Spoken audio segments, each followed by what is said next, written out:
CBSE की website को लेकर ओएसएम का जो पूरा मामला पिछले 2 दिन से चल रहा था, उसको लेकर पूरे भारत में बवाल हो रहा था।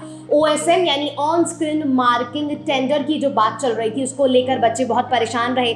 लेकिन आज ही सीबीएसई ने एक वीडियो जारी कर ये बताया है कि अब वो वेबसाइट पूरे तरीके से काम कर रही है।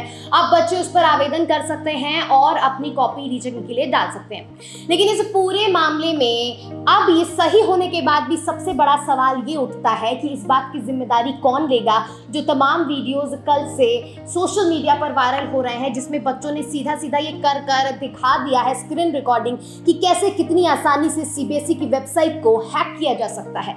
और तमाम बहुत सारे ऐसे वीडियोस हैं जिसमें ये दिखाया गया है कि हमें तो हमारी रीचेकिंग कॉपी मिली ही नहीं है असली वाली, मतलब कि पूरा का पूरा झोल है एजुकेशन सिस्टम में। इसी के साथ नीट का जो पेपर लीक हुआ है, उसको लेकर भी धर्मेंद्र प्रधान पर सवाल उठते आ रहे हैं नजर। इन सारे मामले में राहुल गांधी ने भी ट्वीट कर और बयान देकर ये बोला है कि जो टेंडर मिला था ओएसएम का, उसमें बहुत सारे लोगों को फायदा पहुंचाने के लिए गलत तरीके से टेंडर दिया गया है। बट एजुकेशन मिनिस्ट्री ने सीधा सीधा ये कहा है कि जो भी कायदे कानून थे उनके अंदर ही टेंडर दिया गया है। लेकिन अब वेबसाइट ठीक होने के बाद भी इसका सवाल किससे किया जाए कि कौन है वो लोग जिसकी वजह से ये पूरी प्रक्रिया चरमराई, जिसकी वजह से पूरे सोमवार के दिन बच्चे परेशान रहे, इसका जवाब कौन देगा। और अब जो भी इस टेंडर में छेड़छाड़ की बात निकल के आ रही है, उसका जवाब कौन देगा।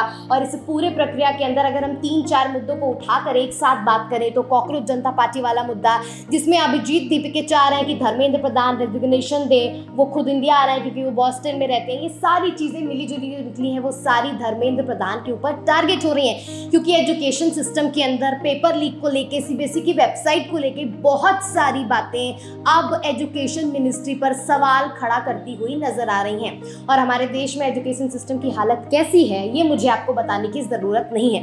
अब इन सब चीज़ों के बीच सबसे बड़ा सवाल ये उठता है कि बच्चों की कॉपी रीचेकिंग की जो भी प्रक्रिया है, उसमें जो भी समस्याएं आ रही हैं, उसका जवाब देने वाला कौन है, पेपर लीक होने के लिए जवाब देने वाला कौन है, और तमाम और भी चीज़ें जो एजुकेशन सिस्टम से जुड़ी हुई हैं। अब बात यह है कि जनता जवाब मांग रही है, खासकर युवा जवाब मांग रहा है कि क्या धर्मेंद्र प्रधान इस्तीफा देंगे या नहीं।